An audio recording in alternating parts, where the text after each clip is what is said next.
Hi, I'm Phil Wang. I was in Taskmaster Series 7, and today I am compiling my ultimate Taskmaster episode. The highs, the lows, the Greg-based injustices are, I think and hope, all represented here in my ultimate Taskmaster.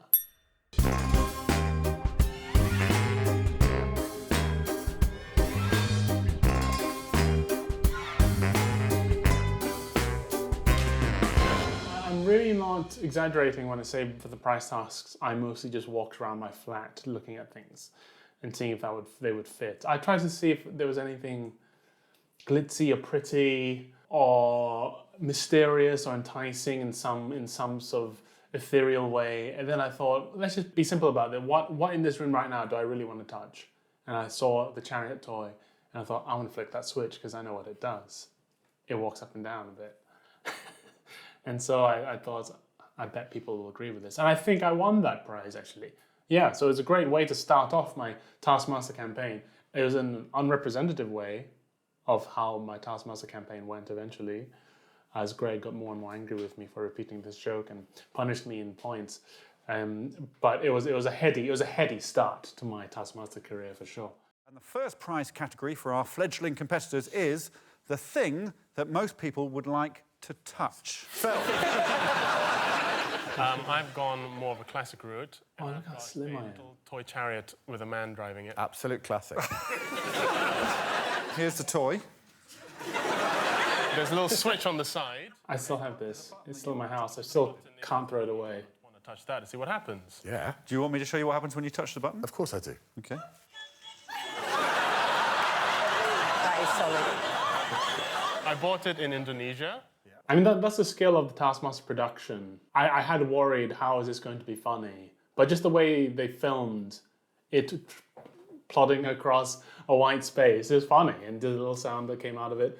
Yeah, these guys are able to spin gold out of coal. Oh yeah, so this is the first time I tell this haggling story, because it is true. I was on a sort of a job in Indonesia filming an advert for something, and they needed me to go into a market and try and buy something. I bought this little toy and I really did try to haggle, and the guy just didn't budge.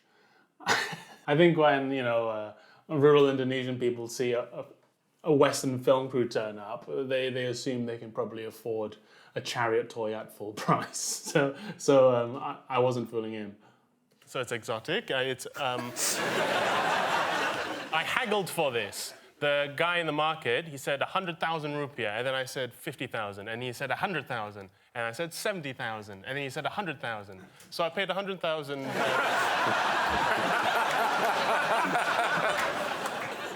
So that's the first appearance of that joke. And if you've seen Series 7, you might know that I repeat that joke every time I have a prize. Not every prize task, but if it was a prize task that in the story I bought, I always say that I haggled for it, and it always had the same punchline, which was that the seller didn't budge on the prize. Essentially what it was a way for me to not have to think of a new joke every time I had the prize task. It was very lazy from me. I just had told the same joke and again, but people congratulate me for this brilliant running joke. But I just didn't want to think of any more jokes. And what's funny is that the first time you see that joke in episode 1, Greg really finds it funny. He has a big old laugh at it. And then in subsequent retellings of that joke, Greg's reaction just gets more and more muted and increasingly angry as he realizes, oh shit, he's doing it again. But because of the way Taskmaster's filmed, the studio dates are all filmed in front of new, refreshed studio audiences. So every time the studio saw me tell a version of that joke, they heard it for the first time. So they laugh as if they're seeing it for the first time, and were presumably perplexed as to why Greg was furious. I was telling this fresh, hilarious joke. And then the last time I told the joke, I think is in the final episode of the series, because in comedy, you're always meant to subvert the final version of something. So in the final telling of this joke, I think I say I haggled and haggled, and either I say like I agreed to the price straight away, or that the seller agreed to my price, so just to subvert the pattern. But of course, then there's no joke. And because it was a fresh audience, they hadn't seen all the previous tellings, so they just kind of went, oh.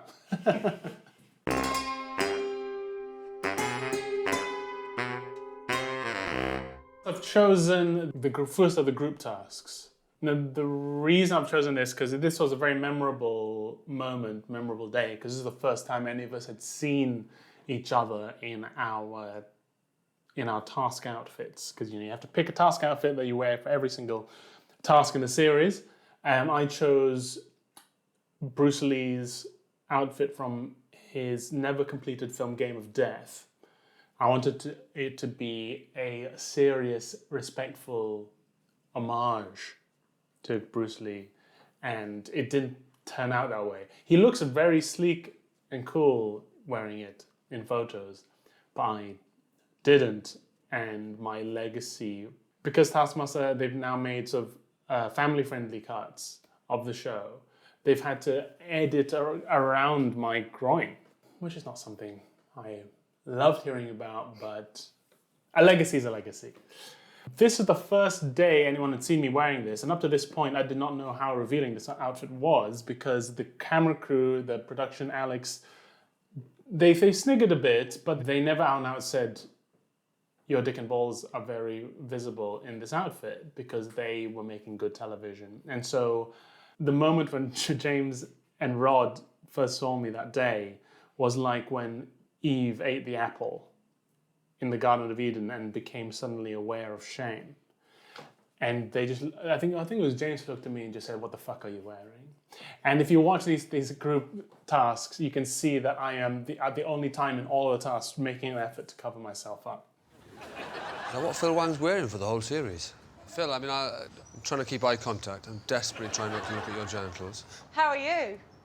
How are you? I'm all right, how are you? Have you looked at Wang's genitals? Oh, you have not? I reckon. No, I haven't looked at them. I'm trying not to, because I suspect... Why are you trying not to? Well, because as soon as you approach them, You think that's the task? I think that might be the task. Don't look at Wang's dick. Yeah, they were less polite than that when the cameras were off. You two have to sit We've on got to those... wear the Yes, blindfold. please, and you two get to sit on those stools. Yes! Oh, we get a seat. You've got to be joking. For you, Kerry. Right. Paint the best picture of this still life. Oh. The painter must remain blindfolded throughout. The other person may not move from their chair and may only say the following words. Banana, down, left, less. More, pick, right, up. Whoops. You have 10 minutes. I think this is the most I laughed during any task. Because it's just so ludicrous. It's just so impossible. That's onto the table, Phil. Guys, you could grab my hand and literally make me paint it. That's not against the rules. Right. That is... banana? Is this I feel like Taskmaster tasks separate into tasks that actually are possible and tasks that actually aren't. And I think this is one that actually isn't possible. And the entertainment comes from how the contestants try to do the impossible. Some tasks have a right answer, some don't. This one I don't think really did.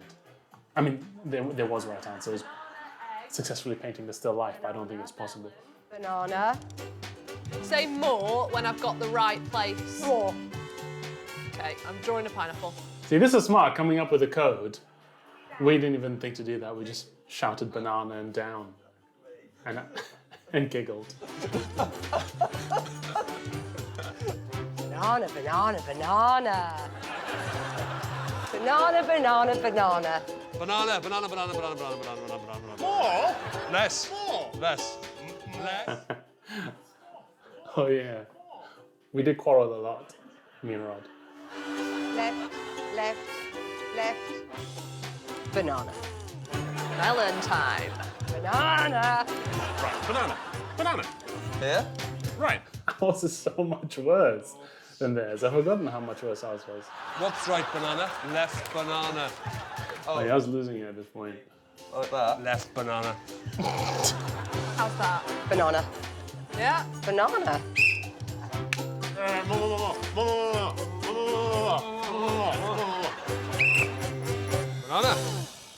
Banana whoops.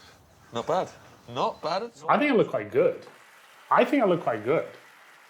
I gotta say, I look better than I would now in that. But no, it's not banana outfit. In Bruce Lee outfit. You want to see the picture? Yeah.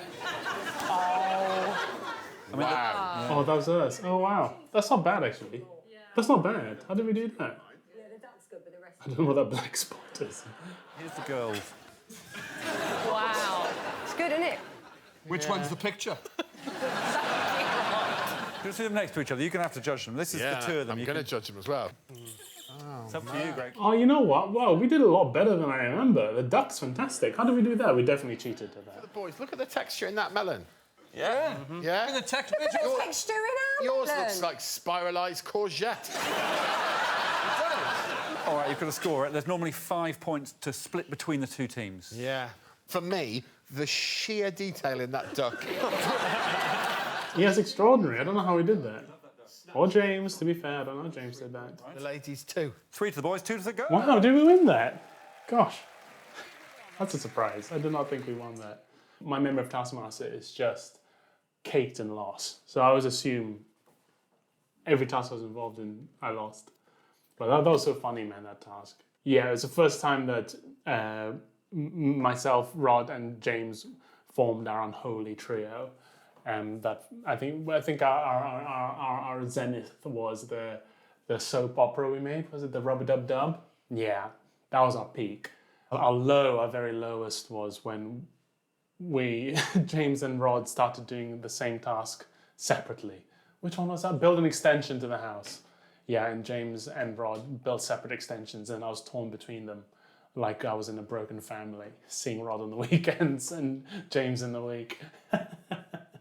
We filmed both those in the same day, started with the painting task, and then we went on back to the house to do the extension task, and which took so long in my memory. It felt like actually doing an extension in the house. And we'd started off friendly in the sun. By the end of the extension task, our patients were very afraid. Well, I was torn between James and Rod. I just wanted to keep everyone happy. But James was genuinely furious and perplexed as to why Rod was doing a whole separate attempt at the same task on the other side of the house. Yeah, that was the beginning of the fraying of our relationship, I think. But we repaired it. We repaired it in time for the end of the series. The emotions you're seeing on the show are very much real.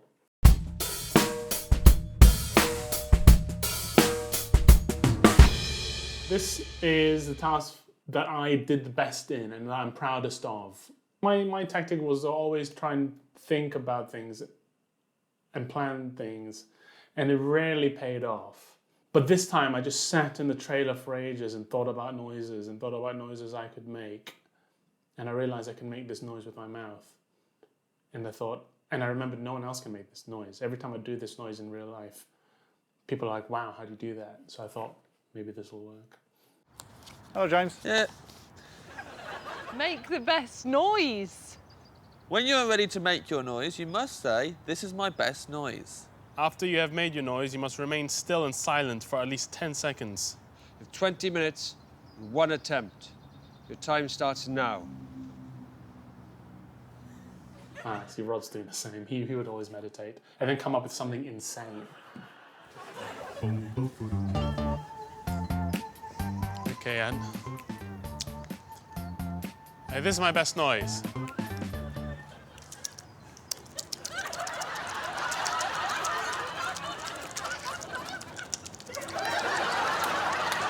See, it's not about making the loudest noise, it's about making the most interesting, enticing noise. And nothing's more enticing than.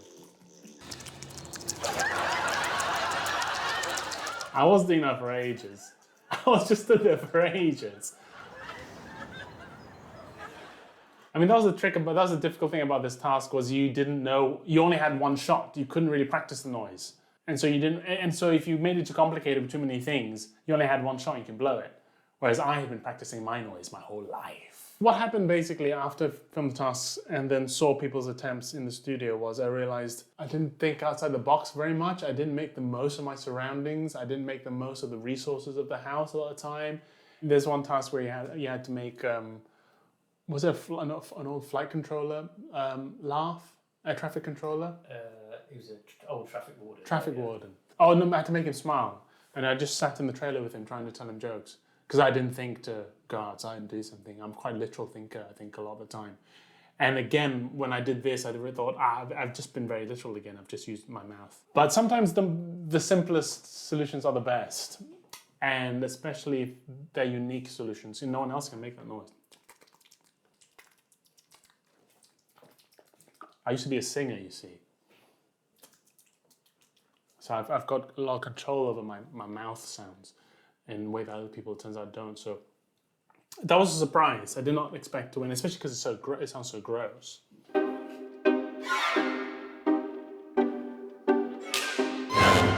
I've chosen this task because I think it represents the potential unfairness, cosmic unfairness in some of these tasks. I was so proud of this solution. This task represents the widest gulf in my expected success and my actual realized success. Make these scales read 31.770 kg. Kilograms. The scales must read 31.77 kilograms. For at least 5 seconds. Fastest wins. Your time starts now. Okay, I've broken it then. What's that? That means you're too heavy. I can't be too heavy, it's only my foot. You're too heavy for the scales. Shut up. Seriously? Yes? Are you winding me up? How bloody rude.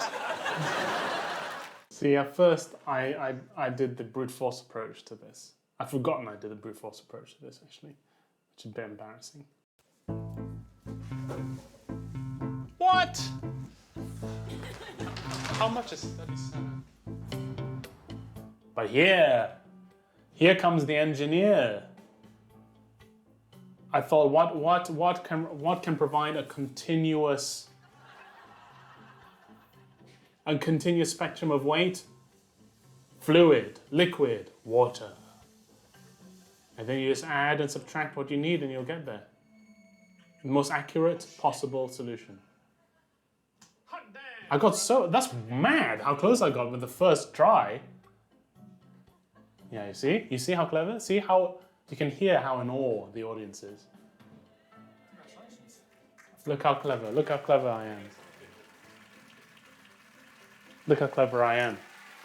Look how pleased I am there. Pleased as punch. Delightfully nerdy response to a task we've ever had. Elegant solution, best scientific solution. My old enemy, fastest wins, eventually bites me in the ass. I got 2 points with that elegant solution. Can you believe it? It's not right. I only got 2 points because James just ran in and threw... Well, I think everyone just ran in and just threw random objects on there. And they somehow got to that exact weight by just throwing objects randomly at the scale. Not fair, not right. And again, I hope everyone involved gets theirs in hell. Have you worked out the significance of the weight? Ollie! It says Ollie upside down. Oh. Ollie.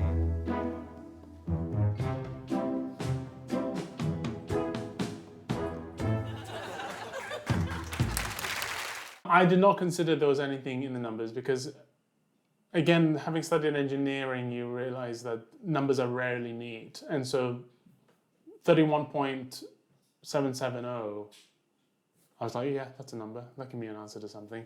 I was very much living in the moment. I was like a goldfish in Taskmaster. I was just living in the moment. I did not think of any significance of anything. I was too busy just worrying about what I was doing and saying in that moment.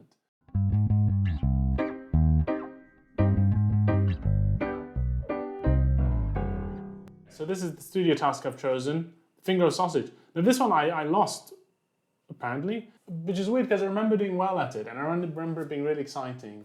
And I think it was the last episode, wasn't it? And it was such a fun, silly challenge. And it was one of those where at first glance you go, how is anyone going to get that wrong? And it turns out it's actually quite hard to get right because a sausage and a finger can feel quite similar if you're not looking at them. Prod the person in front of you with either a finger or a sausage. If the prodded person Those gloves are so good. Whether they were prodded by a finger or a sausage, they get eliminated. Last prodded prodder standing wins. OK. So it's a classic game of sausage or finger, right? Rod, please, face forward with your blindfold I on. mean, this is a real fucked up version of Human Centipede, isn't it? Look at this. Wang. OK, film ready.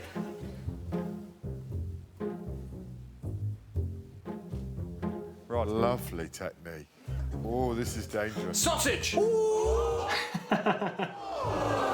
he's fallen! No! I'm afraid so. You cold-fingered freak! I do have bad circulation. It did help out. Thick sausage your finger. You're now going to touch Jessica. Wait, if Rod is eliminated, how did I get 0? Did everyone get 0 but 1? Yeah, winner takes it all. Ooh, sneaky little fucker, aren't you? Jessica, sausage or finger? Oh, finger. She's gone. What wasn't that? Was that a sausage? Gosh, even I missed out when I was watching it. Phil? Finger. He's gone! Carrie are so good at this show, man. I've done some sort of comedy competition shows since this, and what I've learned is that mums always win. Mums always win. If you're ever in a competition with a bunch of people, look out for the mums. They will win. They're savvy, they're tricksy, they're resourceful, and they don't get tired. Mums always win. Looks like we got ourselves a sausage fight. If you could stand there. I'll tell you, since I last saw you, we've had very different times, haven't we? We're going to do one at a time now. It's sudden death, which means it's time for the forehead round. Here we go. James, Rod first.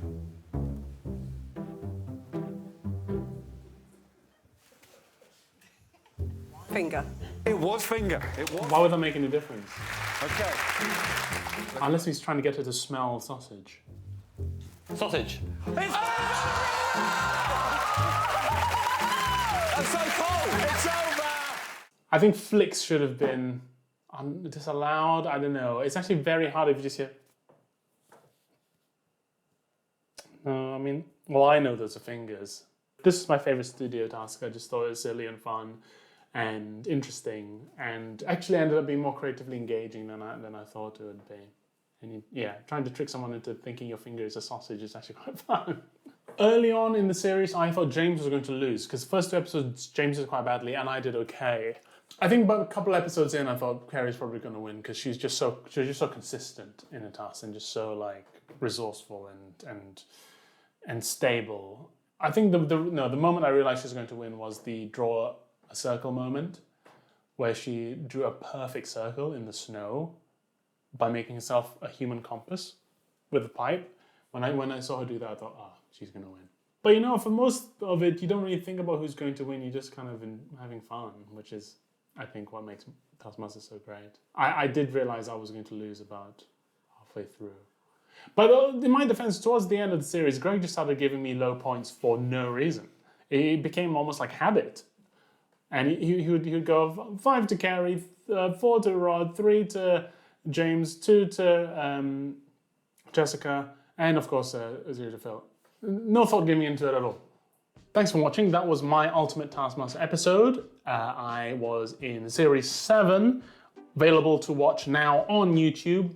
Many people are saying Series 7 is the best series of Taskmaster, and I have to agree. It has the ups, it has the downs, it has the drama, it has betrayal. I betray Rod Gilbert. Friendships are strengthened. Adversaries are calmed. Series 7, the finest series of Taskmaster in history. Thank you, I'm Phil Wang. Good night. For more Taskmaster, subscribe now.